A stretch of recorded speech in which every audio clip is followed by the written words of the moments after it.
10-4, good buddy. And one of the phrases of the CB craze was, have you got your ears on?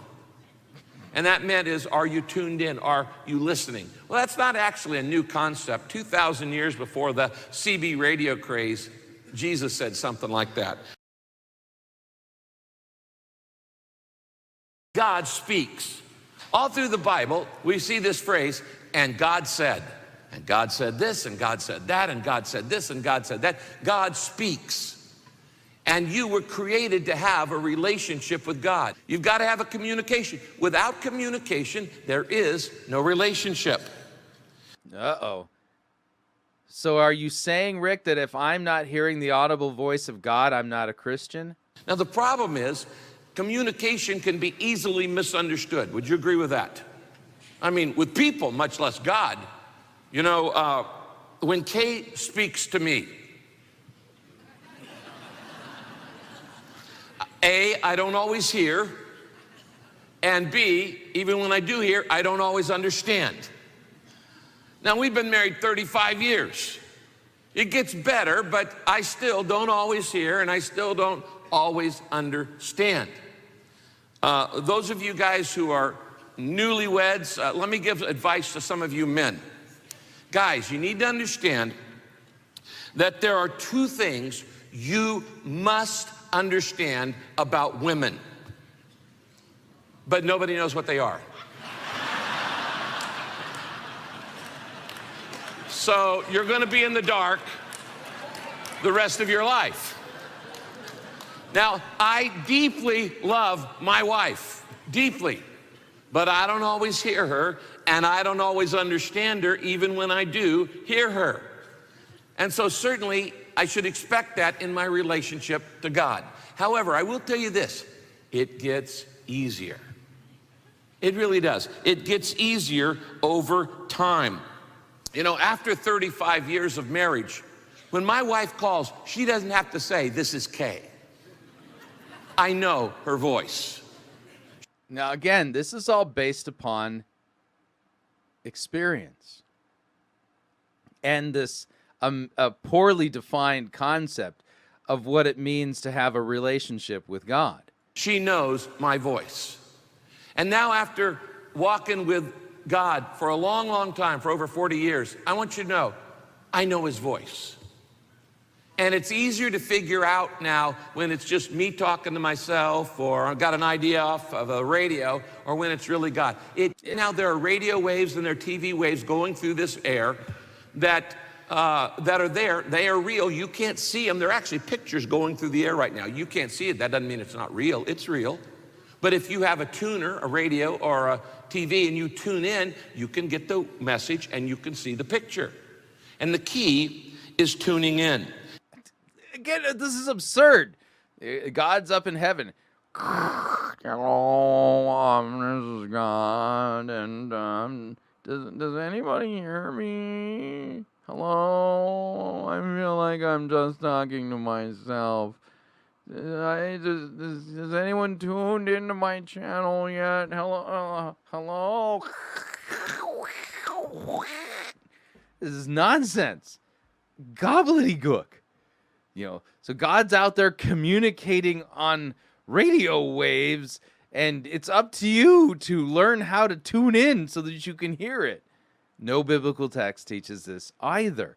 It's a lot easier just to go, wait a second, all scripture is, theonoustos. It's God breathed, so that means that God's talking to me through, his living, active word. Right, because that's how he talks to us. You got to know how to tune in. And this weekend, we're going to look at how do you tune in to hear God speak to you. I can have the finest Bose radio. Yeah. But again, this is not theology. This is just analogy, and it's not even based on a biblical text. But if it's not tuned into the channel, I'm still not going to hear the radio program, no matter how good the equipment is. Right, yeah. Most of you don't remember this because you're not that old, but back in the 70s, there was a thing called the CB radio craze.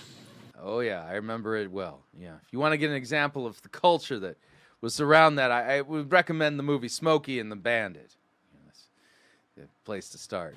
And first truckers had these CB radios, citizen band radios, in their car, and then people started putting them in their car, and there was a whole lingo about it, and they made a bunch of movies about it, and there were phrases like put your pedal to the metal and 10-4 good buddy, and one of the phrases of the CB craze was, have you got your ears on? And that meant is, are you tuned in? Are you listening? Well, that's not actually a new concept. 2,000 years before the CB radio craze, Jesus said something like that. Okay, let's just, by the way, there's an actual phrase for this kind of error. This is called a historical anachronism. This is an anachronism. This would be like me saying, Jesus, his favorite food was microwave burritos. You're going, really? He liked microwave burritos? Oh, yeah. Yeah, and, of course, there in Scripture, too, the disciples, they were into Hondas. Really? The disciples were into Hondas? Well, of course they were. They were all in one accord, This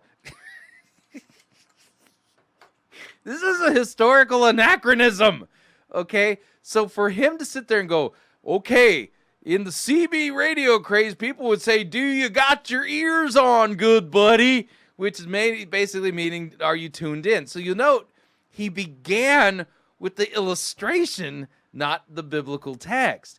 So the illustration, the analogy now is governing the interpretation of whatever biblical text he's going to right now. However, it can't mean this because it's a historical anachronism. There were nobody back in the day in Jesus' time using any kind of radios at all in any shape or form. That didn't come about until the first wirelesses with Marconi. So yeah, note the thing that's governing the interpretation of this text is Rick Warren's analogy, but his analogy is an anachronism. So this is an invalid interpretation right off the bat. Notice there on your outline, if you take out your message notes, in Luke chapter 8, it says, he who has ears to hear, let him hear. Oh, man. Why does anybody think that this guy is a solid Bible teacher? This is nonsense. He who has ears to hear, let him hear. So let's just put it into context and see, do you have your ears on, good buddy? So out of context, New International Version, he who has ears to hear, let him hear. Man, this is bad. And what's he saying? He's saying you got to be tuned in.